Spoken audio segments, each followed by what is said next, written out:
All right. Is that any better? Is that sound any better? Let me know, everybody. Give me a thumbs up. Gil, hello again. Hello, Donnell. How am I sounding now? Is that a little bit better?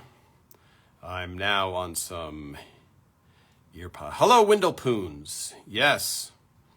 So let's see if Ken. Nope. Okay.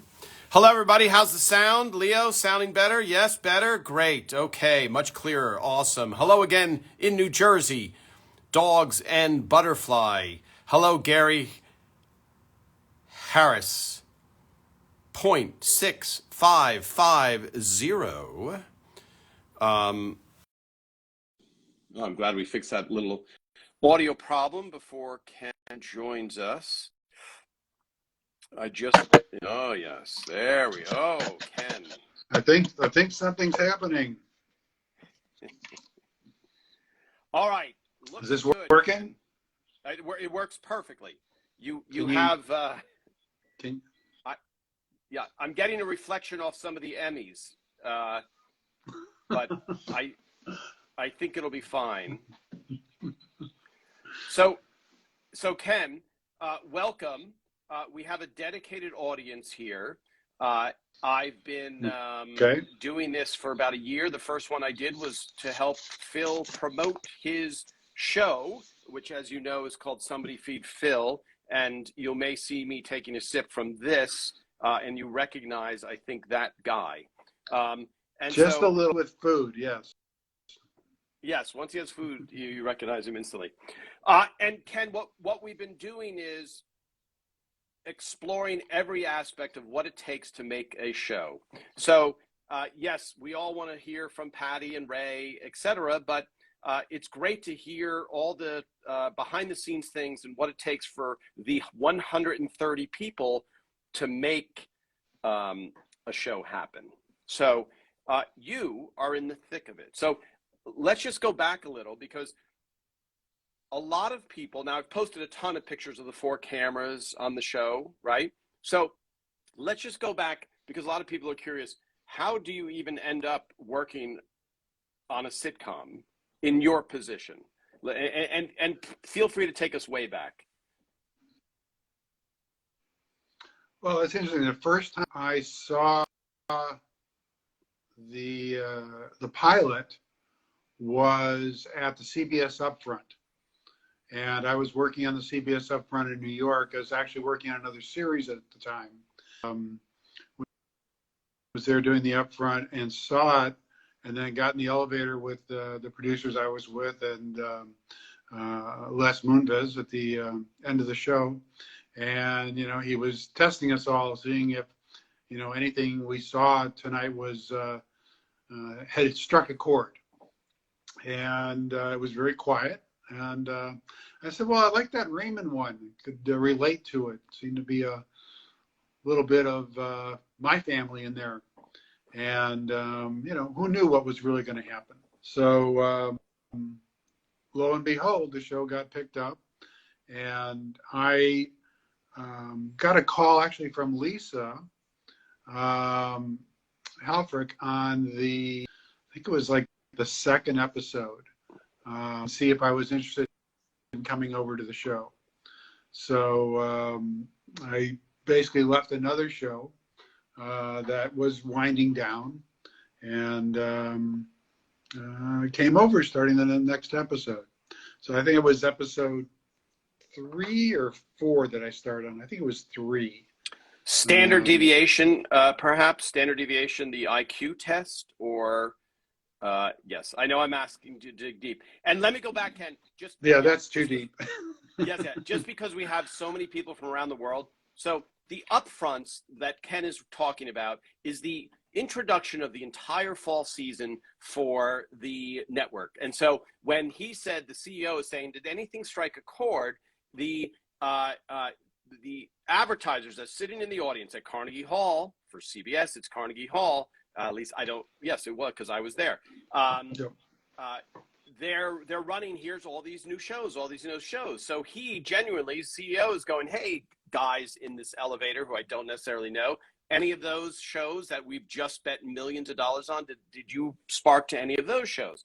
And so that's in that elevator ride. You said, I like that Raymond one because it's related. It's relatable to your family. So, Ken, you joined the show, but let's go back a little bit more because I'm scrolling through questions. What is a technical director? We know in our mind what a director is, but a technical director, and don't worry about reading the questions. I'll go back and we'll capture as many as we can. But what does a technical, how did you even get, let's go way back, not to kindergarten, but how did you even get into show business? That's way too long a story. I used to be a skier, and I tried racing and freestyling, and this boy shouldn't do that. So I didn't grow up in Colorado in the big mountains, and when I went out to compete, it didn't work. I kind of grew up in a television family, so for me, when I went back home and decided to go back to school, it was, you need a job right now. If you want to do something, you can take this device and go out and do slow motion instant replay, which I initially. So, and when it came. Yeah, sorry. What is on the air when you're doing slow motion replay? We're talking ABC Wide World of Sports, or? It was sports, mostly in the Midwest, and I don't know if you remember the World Football League. I did series specials where they were go on location someplace and wanted to, use a slow motion, which was a new device. We were at Mike Douglas at SeaWorld of Ohio, I think was one of my first shows. A lot of tennis and other sports. It was just, everywhere you went. Hockey, it was, toast, and baseball, football, you name it, all those sports. But yeah, that got me on the road. And so then for technical director, only because people were commenting about the amazing amount of music stuff you've done, and obviously the Grammys, Emmys, these are all giant shows and a lot of responsibility. So really the technical director, because I'm going to say this as a writer on the floor, and obviously I'm into photography, etc. But to put it into layman's term, what a technical director does. Well, okay, so when I came to Raymond, I was actually, the category was called technical coordinator because it was a film show, and it was basically coordinating the information between the director and the cameras. When I work as a technical director, you're basically live editing in a truck or control room, cutting between all the cameras on the award shows or music specials. So this is a slightly different scenario, kind of like what our switcher did on the show, Christine did on the show for the audience monitors. That's switching, but taking it to another degree where you're following the musical performances and the director, and have a lot more inputs to choose, and that it's going out broadcast live. So that's mostly what the technical director does. So then only because I think from movies people have seen this, the person in that, not on Raymond, but on the live feed, the person that's going 3, 1, 4, reading off the shots, are you executing that? I'm executing that, yes. Okay, so I'm going to explain for people that don't know what I'm talking about, especially if you're in a control room, let's say it's the Oscars, and you're sitting there in front of this very, very impressive looking panel, and there's, 6 people there, 8 people there, and you hear, if you don't know what's going on, you just hear these numbers being called, and someone is hitting and making sure that the right shot is done. Now, on this live feed, there's no going back, so it's a lot of pressure, because if it's a great moment that can be captured on TV and you're accidentally cutting to an audience member who's not even in their seat, you will hear about it. There is no room for error.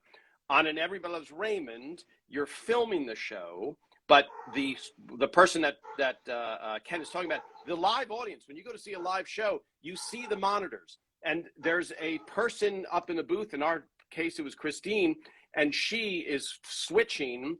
So what the audience sees is the shot that the director and Phil or whoever, because as well as being a director, Ken, you want the audience to see that shot because it's so important because that's the only time you get the laugh. So we had a few times that there was, for example, these are super fans, so they'll know. There was one time when Ray gets hit in the face with ice cream. Okay, well, when he gets hit in the face by that ice cream, you want to just have a shot. The camera, just like I'm looking right now, if ice cream hits me in the side of the head, that's the perfect shot. But the switcher accidentally showed the wrong angle, and in the wrong angle, the live audience, I don't know if you remember this, Ken, but the live audience sees our props person, Rhonda, with some ice cream in her hand. Yes, with ice cream in her hand, just sitting there. So the live studio audience is very confused because all of a sudden there's a person, they don't even know what is even going on. And it hurt the laugh because it was not only confusing, but then it blows it already blew the surprise of what's going to happen. So in the live, tip the joke. It tips the joke. So when you guys are seeing the Emmys or the Oscars or the Grammys, there's a crazy, frenetic, focused thing happening in a trailer somewhere on site where somebody's calling off all these shots. On Raymond, the show is filmed, so it goes into the can. So what you guys, so it gets filmed and edited. So there's still a live, what is the camera capturing and making sure that is good so that when you go back in editing, Ken, who's, let's say, directing, or Phil, or even Ray, goes, hey, where's the shot of Peter coming in the door? Oh, yeah, see, the camera was moving on that shot, so we don't have that. Okay, well, that's a giant laugh. Oh, well. And so it's the same magnitude of importance. It's just the pain is a little delayed when you find out that a mistake has been made. So, right. You never want to leave and get past it. Get past the jokes. And that's the fun thing, is that we're on the floor. We're like behind the cameras at the monitors watching, and we're kind of between the audience and the actors. And it's like, this is important that we have to, hold real, if something went by, if we missed something, camera was moving at the wrong, all of a sudden Phil would yell hold, or I would yell hold, or a director would yell hold, and we don't want to go another inch or reveal anything. Something went wrong, and then we'll back up and we'll fix it right away, because we also want to save the film. We don't want to lose that opportunity. But yeah, it's happened where something got revealed wrong, and but that's also opened up the opportunity for other things to happen. Yes, absolutely. And I should say that there's times, for those of you that are going to go to a live filming of Raymond, and I've shown enough behind the scenes things that you realize there's 200 people watching there. Sometimes you hear that. Sometimes you hear Ken would run up, let's say, if Ken wasn't directing, Ken still was on every single episode as it was called the technical coordinator. Ken, you're saying Right. The thing. So correct. There's technical coordinator. Yeah. Yeah. So you might see the actors. All of a sudden, the actors, you hear hold, and the actors are going, "What? Who screwed up? Of us, who screwed up?" Because that's the normal default thing. And we'll say, no, it was a camera. Someone will tell them, no, this was camera move. This wasn't performance at all.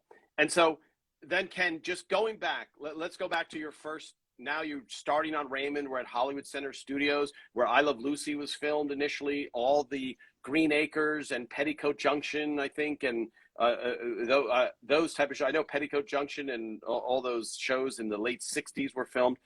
And do you remember your feeling of seeing, when you first felt like this could be a pretty funny show? Reading the script.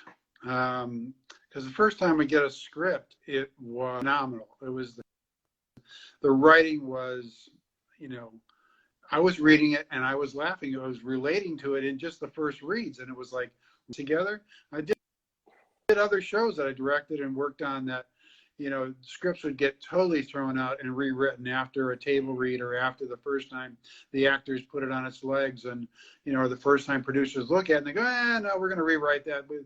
This whole theme doesn't work. This arc doesn't work. And but we'd read the scripts and just, it'd be hilarious, and go to a table read. I mean, you sit at the table read, and I tell you, for 9 years, all I did was laugh and have a great time. It was unbelievable.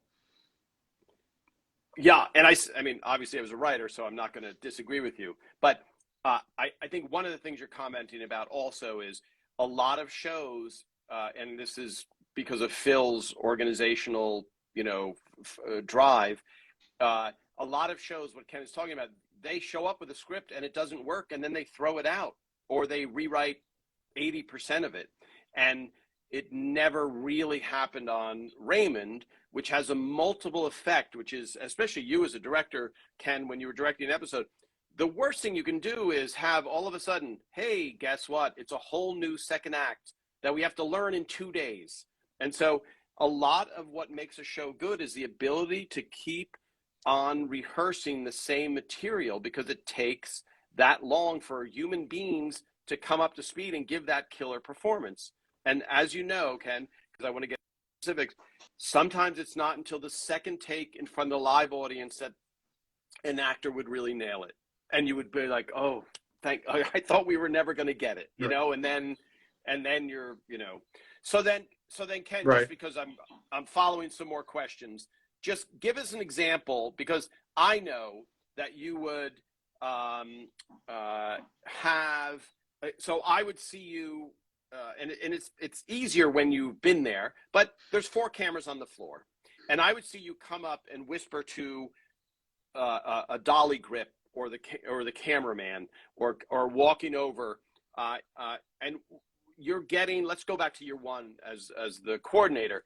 You're noticing something on the 4, and so just so also to add, not only does the audience have a monitor, but the director has 4, so it was a quad split. A quad split. And then, so they have 4 images of every camera, and then what the audience is going to see. Correct. And so you're usually hanging out there watching the shots, right, as we're filming? Right. I'm focused more on the quad split to make sure everybody's where they're supposed to be and all the shots are where we plan them to be, and where we discuss them. And if something isn't right, I'll go over and I'll talk to the cameraman or the dolly grip. You moved too early, you delayed too long. We weren't sure of the focus. We just got to be careful of this area. But for the most part, I'm focused on the quad, and I have the line cuts that I can look at as well. And but we want to make sure that every frame, we want to make sure everything is great, so we don't miss anything. And let's just explain for those who don't know what a dolly grip is. The camera has 3 people on it. Oh, Ken, we got to get you a new chair, because that is a very prominent squeak.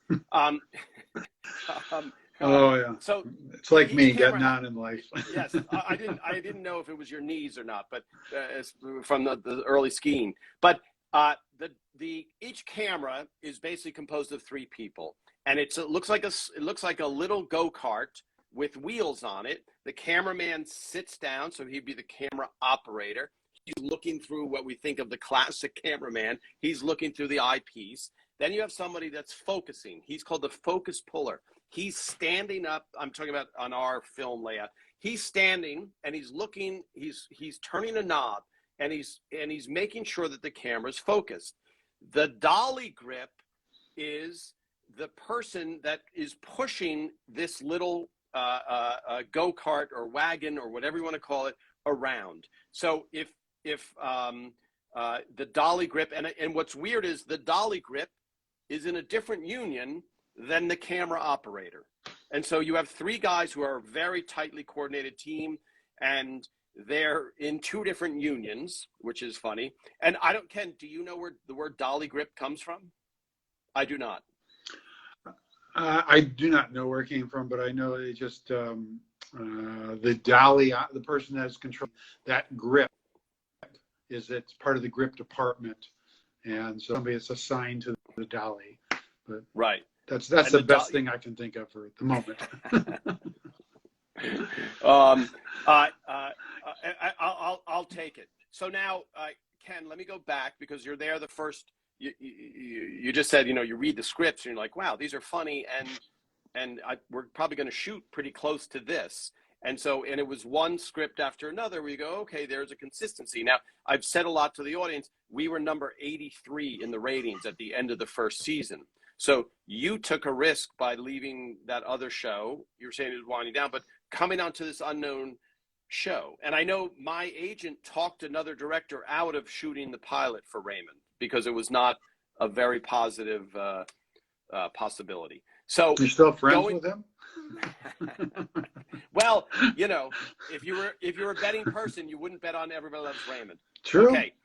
Yes, absolutely true. So then, Ken, let me just scroll back to make sure I didn't miss any questions. Yes, standard deviation. Thank you. And it was your first episode, Ken. And by the way, did you know other people that were working on the show at the time that you'd worked with before? Yes, there were camera operators, people. Lisa Halfrick. I think was about it. I knew some of the crew, so that was. And we started a different lot too. It wasn't right at Warner Brothers Hollywood the Center. first year, Yeah. Right? Hollywood Center. So I was Studios. on that lot a lot. Yeah. Yeah, Hollywood Center Studios, home of I Love Lucy. Hollywood Center. Yeah. Now, Leo, let me, which is now called Sunset Las Palmas. Our friend Leo in Toronto, always great questions, and I think this we can kind of explain in bigger terms. But I'm going to read the specific question, Ken. Ken, do you take direction from executive producer Phil or from the network? It's a good outside question. Has the network ever discussed with you changes in your directing? Right. So I kind of know this, but let's hear your answer, Ken, because every show's different. Yeah, no. As far as the network, no, not in direction. Phil mostly we would have powwows, especially during rehearsals. You know, if something wasn't working right with staging, he would be concerned about that, and he would talk to me about that. If there was a way he wanted to see a scene differently, you know, we would discuss how to shoot that. I'd offer up some options, or, you know, tell him about something, and he'd go, "Oh yeah, let's try and get that before we run to the next scene." You know, and he'd let me go back and did that. One of the scenes was during the wedding, during a Jerry Zach shot. There was one shot that we talked about, and then we never got to do it in our normal sequence of filming. And I, you know, posed the question in our last powwow before moving on, and he goes, "Okay, quick, let's see how quick we can get there. I really want that shot," you know, because we had talked about it. And it worked out really nicely. Ended up using it, and he was very happy. So, yeah, yes, in that regard. And I think so. Just to paint the bigger picture, in movies, the director is the king, and in TV, the showrunner, which in this case would be Phil Rosenthal, kind of has final say about everything. I don't know why that is, Ken. I don't know why. When you're on a TV set, it's like, oh, the writer. And on a movie set, it's like, hey, how did a writer get on the set? Let's get him off the set. Like, we don't need any writers around here. And so I don't know if you have any insight, but it's a very weird demarcation.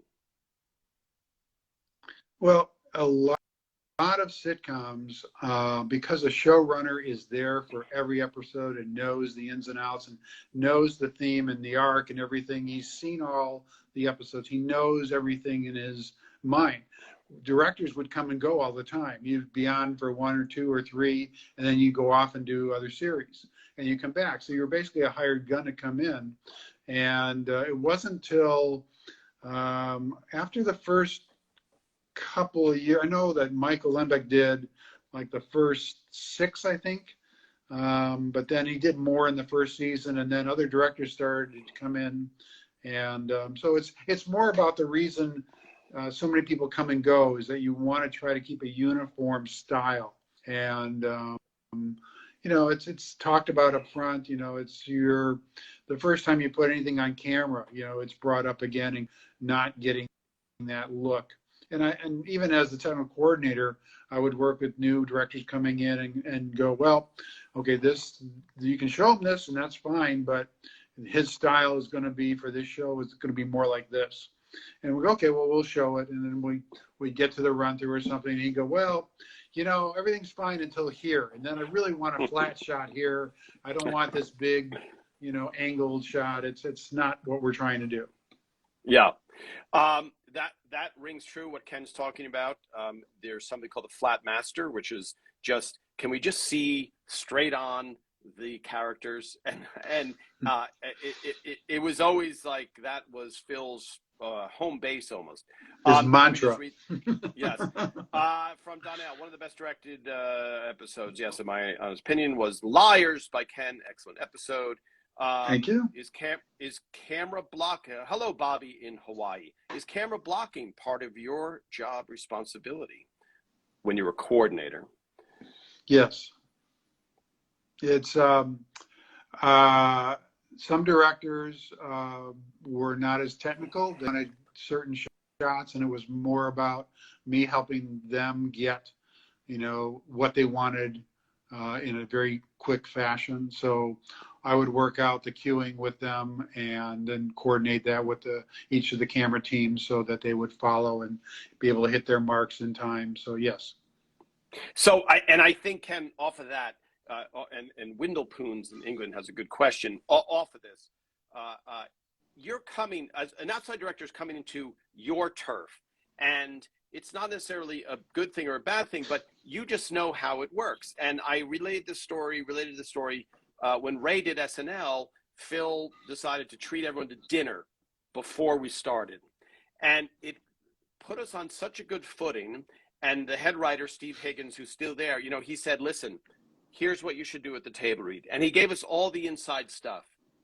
To keep your script, to keep your sketches from dying at the table read, do this. You know, he held us, and we could have been like, we know comedy, we know what we're doing, we don't need your help, and our scripts would have died. And so for you, you know, there is no, and again, it's a specific thing. Everett Raymond was this way. Phil had a very specific thought. That doesn't, you know, some directors just wouldn't click with Phil, and it just didn't work. You know, it just, that doesn't mean they're a bad director. It's just that Phil has a very specific style. Right. So off of that, Ken, from Wendell Poons, ELR cast and crew were obviously a close-knit family. Would you regard it as one of your favorite jobs to work on?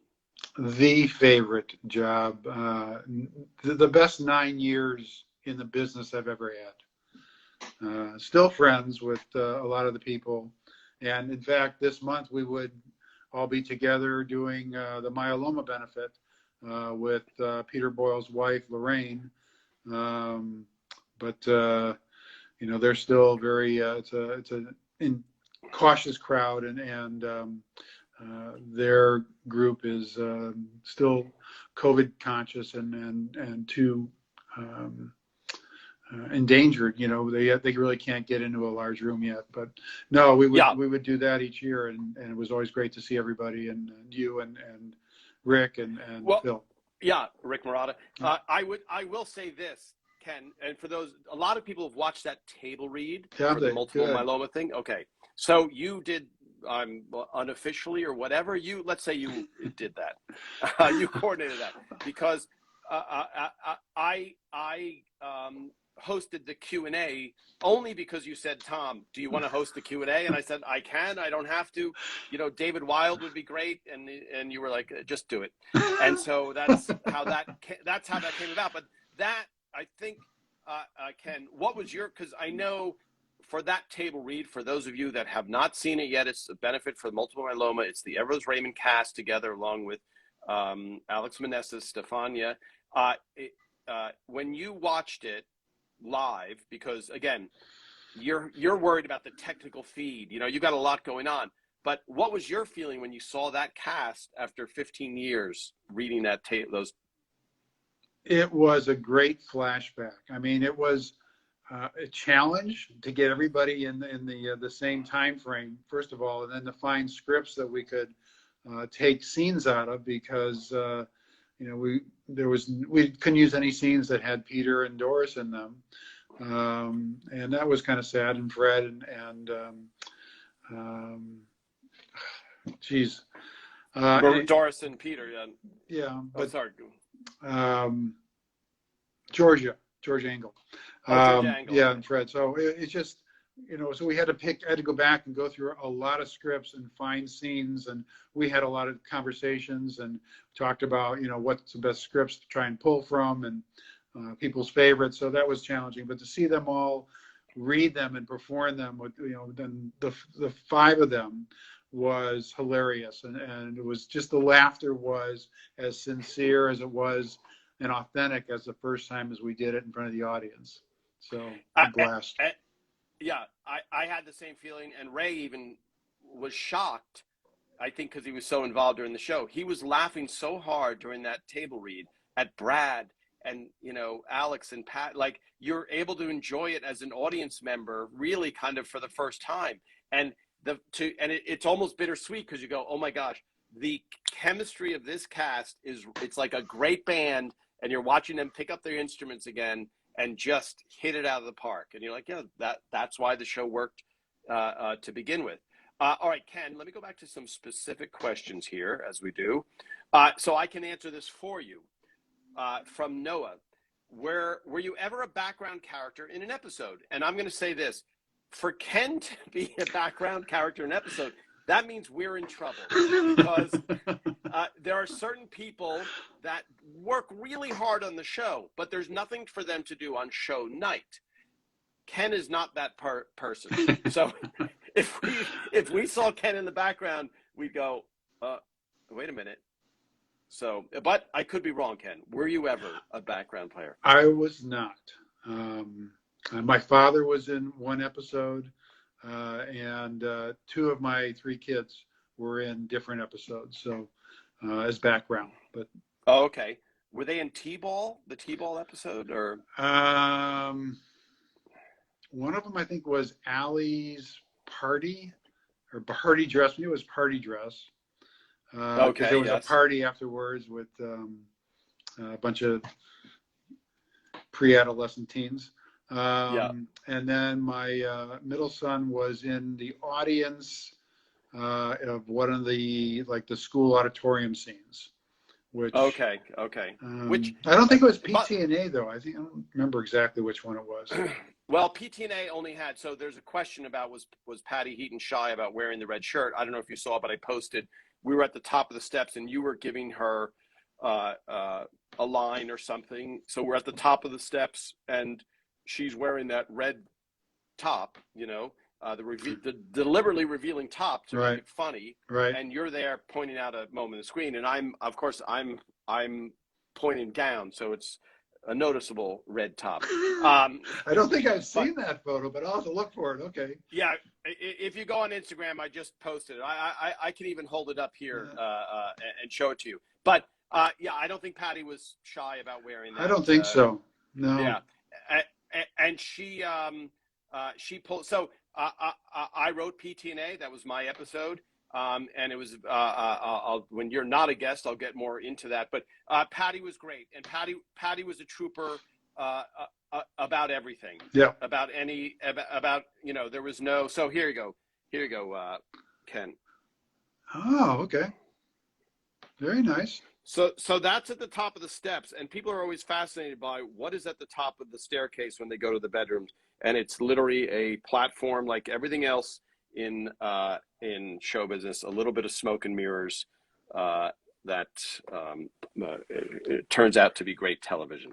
And that, by the way, so I'm just going to go scroll back to some of these questions. Great fans. By the way, Ken, if you ever need to know anything about Everly Raymond as aired, let me know, and these fans will find out within 5 minutes that you will have your answer. Okay, great. Yeah, the big fork and spoon. I didn't know. So were you getting food? Were you getting food when you were back at the top of the stairs? Were you getting food at craft service? And then you were just happened to be up there watching and had your camera. No, I think I followed you up. Yeah. I followed you up, and because I was like, oh, this is I probably have 500 pictures of Patty up on that platform, and very seldom did anybody go up there to, there must have been some line she needed. It's odd for you to be up there. I mean, that's a bit of a run for you to go up there. I don't know why it wasn't Elizabeth Herring up there. Maybe because of that red top. I don't know. Uh, but yeah, I was up there. So the question, so here's a question that Lisa Helfrich, who's been on twice, who's been great. So there's very few people with as much Love knowledge as Lisa. you and Lisa. Yeah, as you and Lisa. She can't remember when we did the car through the wall episode, okay? Wallpaper episode. We shot that a day before and the day of the show. Do you remember that, Ken? Wow. I don't remember. But Yeah, it's such a way too much has gone by since then. well, you know who It my went Adonis- extremely well, and we were very safe. We were extremely conscious Yeah. of safety. Then I remember. Yeah. Well, I think maybe Donna Stamps or Judson or Dan DuPont, anybody who had to reassemble the set will remember if they had to do that twice. So here from Leo, this is a very hard question. This is a question that you probably won't want to answer. Ken, which cast member was the hardest to direct? That's a real. It's interesting. When I first started, they kept saying, watch out for Peter. Peter was going to be, Peter's can be difficult. And I was like, Peter was the sweetest human being in the world. And I continually got along with him the entire run. I had the best conversations with him. Doris could be a little more difficult, and it's funny because I used to work with Nancy Walker. I don't know if you remember, like the Quicker Picker Upper woman, but she was a phenomenal Broadway actress, and it's just she would, turn to the producers and say one thing and walk past me and say, "I'll be back in 10," But she had a way around her. Doris would come in, "Honey, I'll be out in a few minutes," and it was a long night last night, but we had a great time, and I'll be back in a little while. And it was, for the most part, Doris was fabulous and did everything and was, great. And there were a few times where, there was times where you had to kind of discuss what it was we were trying to accomplish. And, it was one of the more trickier scenarios, but we got what we all needed. In the end, she was happy. Yeah. Well, I think Doris, because she was so gifted and so skilled and had been acting forever, I don't know anybody that wants to have to go toe to toe with Doris. And I'm not even implying that you had to, but the thing you're alluding to is when you're trying to get a production done, you're on this tight schedule always. So if you lose some time, it puts so much pressure on you, the director, because it's like, why are we here so late? All of a sudden Phil goes, wait, the run through's not ready. Why is the run through not ready? Well, it falls on Ken's shoulders, and he might be like, I couldn't help that Doris had a really good time last night. What am I supposed to say to her? That's unacceptable, Doris. Get out of your dressing room. We need to go.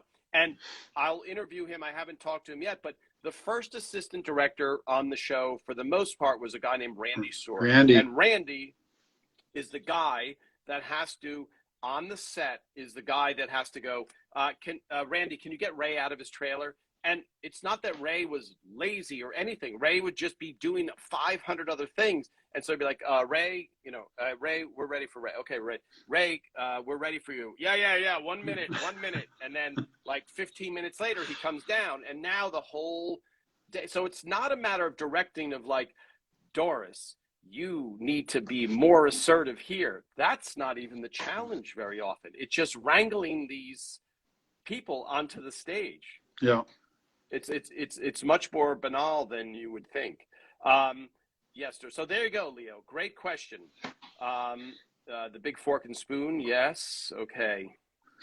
The auditorium you might have been in. It's supposed to be fun. No, that could be. From Karen in Plymouth, England. How many Emmys have you won? I can see some behind you. I have 4 total. There's nice.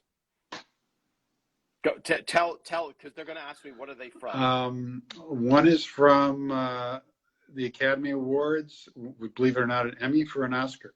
One of them is for a Sting special that I did with Sting. And two of them are from a show I do called the Los Angeles County Holiday Celebration. So those shows I produce and direct. And Ken, just the difference between dealing with musicians, because people do write, they go, wow, I can't believe how many credits he has on IMDb, Yo-Yo Ma and all this stuff. And in dealing with musicians versus a comedy, what is the primary difference? It depends if you're capturing an event or you're staging a special. I do a lot of work with the LA Philharmonic and the Pasadena Symphony Orchestras. I also do specials where the artist is involved or their management's involved in every aspect of the show. So it's for capturing an event, it's basically you're capturing it. They're doing their performance, and I'll work with a score reader, and we basically break it down and shoot it for the audience. It's it's like a live capture. Right. And when we do a special, we film it. We'll film it a couple of takes. Sometimes there's an audience. We may do a run before audience gets in there. We did a lot of shows last year without audiences, but they're coming back now, and so we do rehearsals, and then we'll do it in front of the audience. So it's we get the best performance we can. It's a great David Wild question, though. If you ever get David back on. Yeah, he would know. Sorry for Gary Harris, just because he was on. Did anyone take the big fork and spoon as a souvenir after the last episode? Yes. If you scroll back and look at Tucker Cawley, who wrote the baggage episode where it was featured, he not only has the big fork and spoon, but he has the actual wallpaper, and it's mounted to where it was mounted. He has that at his house. Sorry, Ken. People love that, and I want to do some type of at some point I want, and I said this, I will relay this story, and Everybody Loves Raymond mug does not exist, at least in the public domain. And when Ray and we were trying to find souvenirs, and we went into the CBS store next to Letterman, and we said, do you have any Raymond merchandise? And I said, Ray, we need the discount, because I think we get a discount because we work on the show. And Ray goes, well, I don't have a card that shows I worked on the show. So we stood there and waited for the promo of the shows to come up with Ray in it.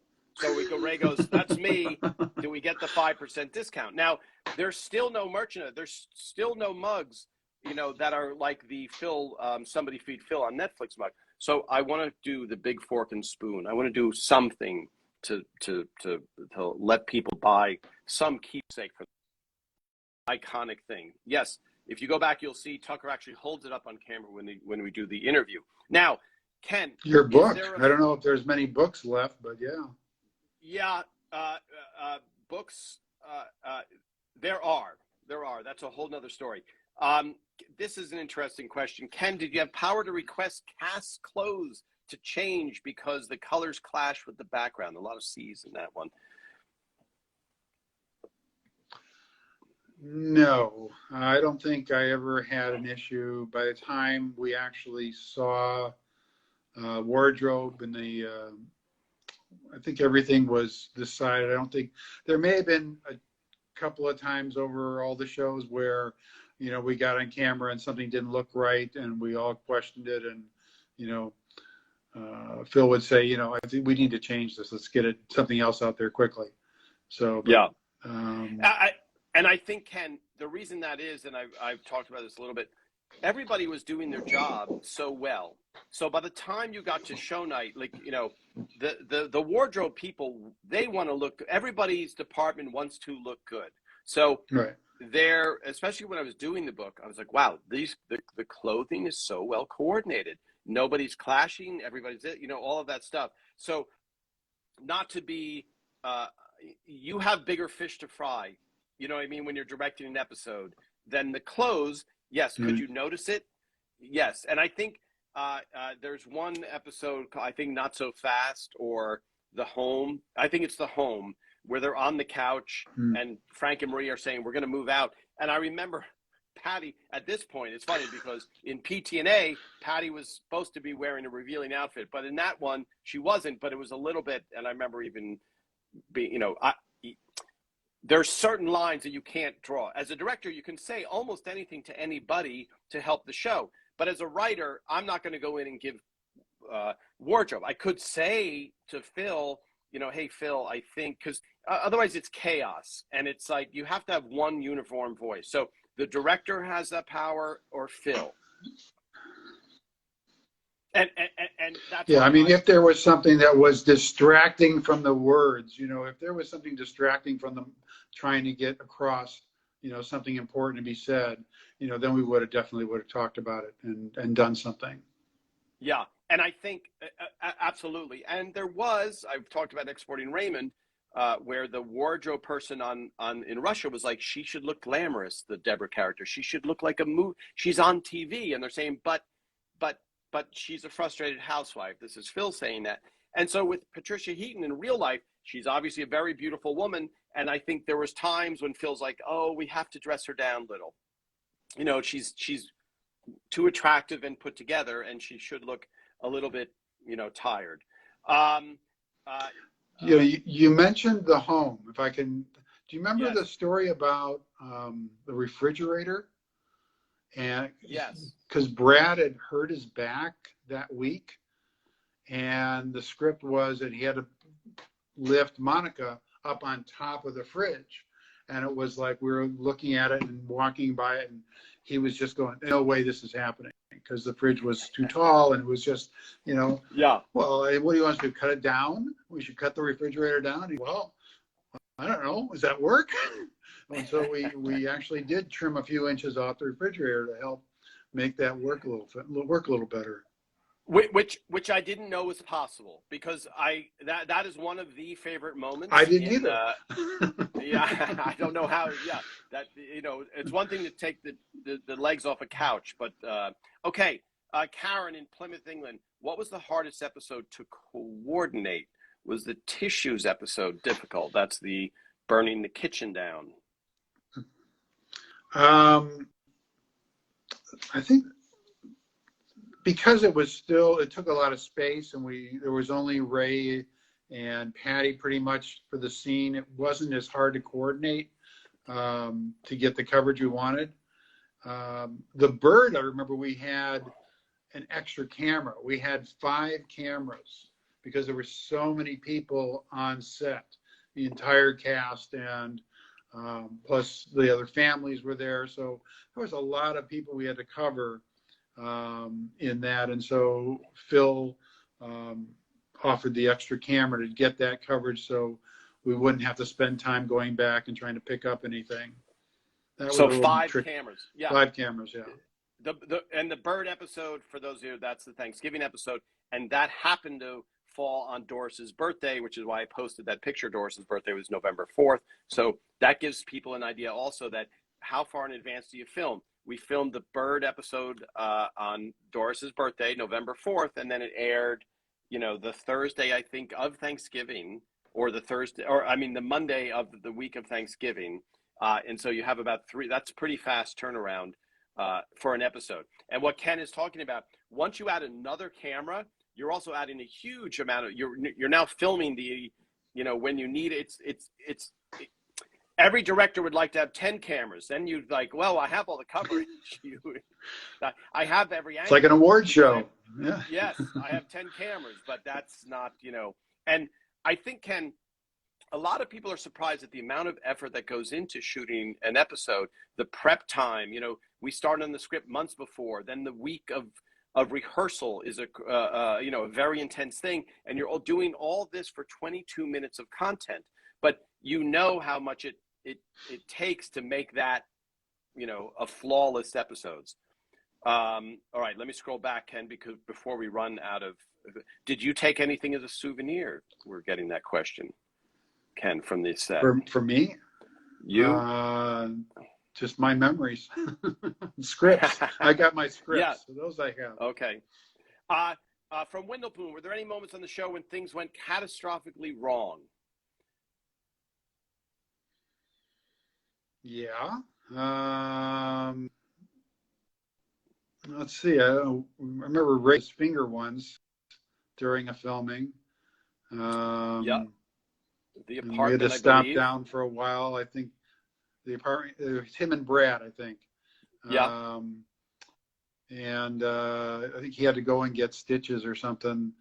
And so that kind of shut us down for a while. But the writers, you guys all like chipped in, and everybody kind of went out and did a little time and Kept the audience kept interested. everybody going. Yeah, the audience Yeah. had a great time at our shows. So they were definitely entertained that night for a while. What else? I don't remember anything else catastrophic.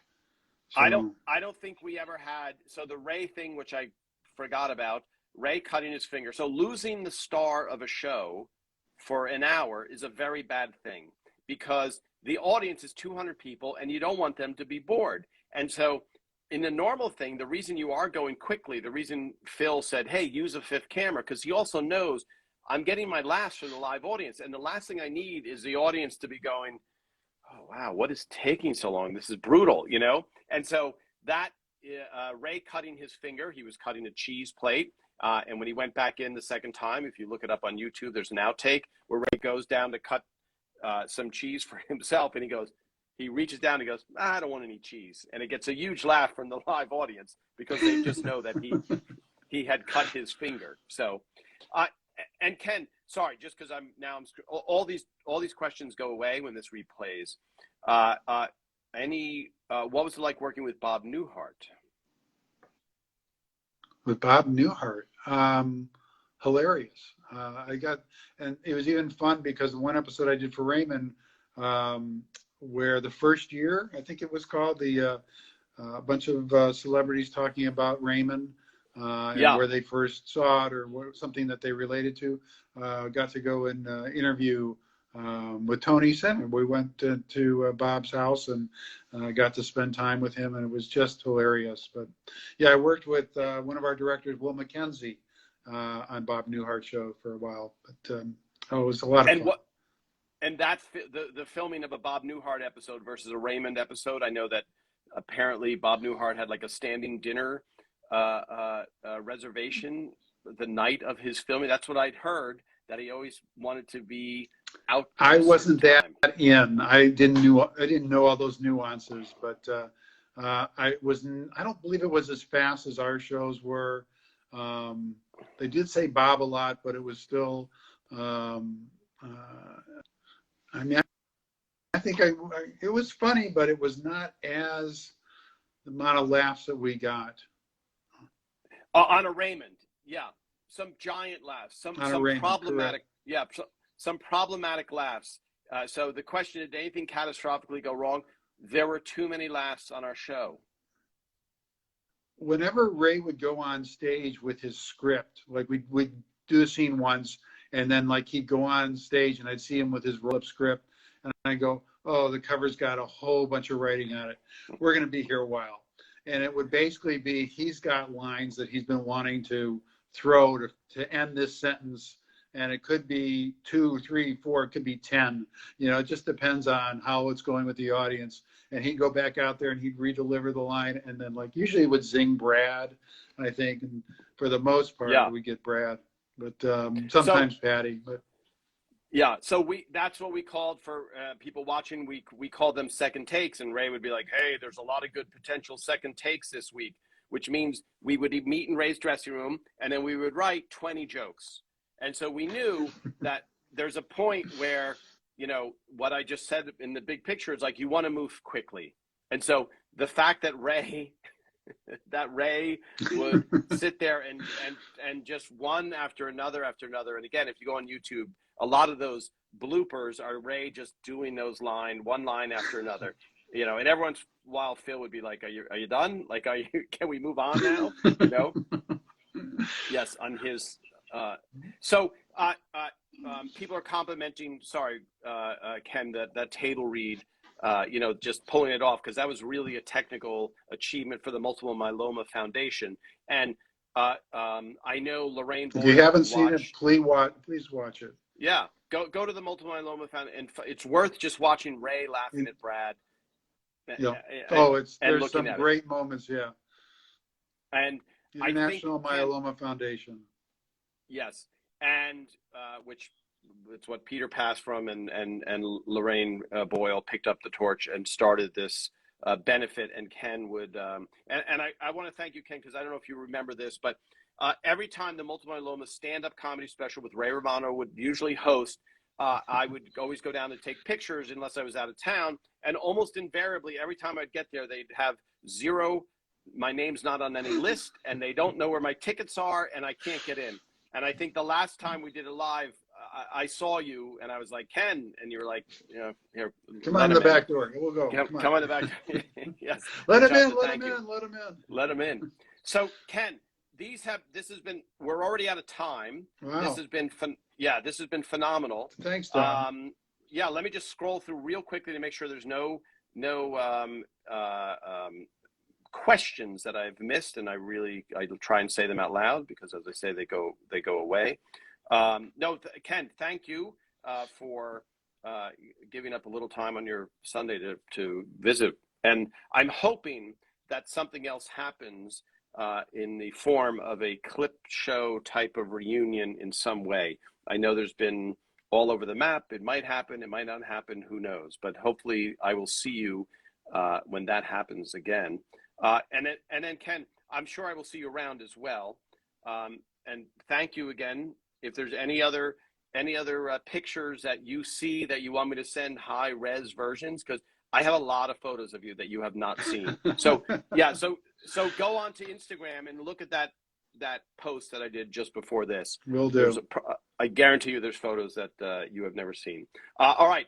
Thanks all the fans. Thanks for all the questions. Thanks, fans. Goodbye. Yes, Australia and England. The time has flown. All right. See you again.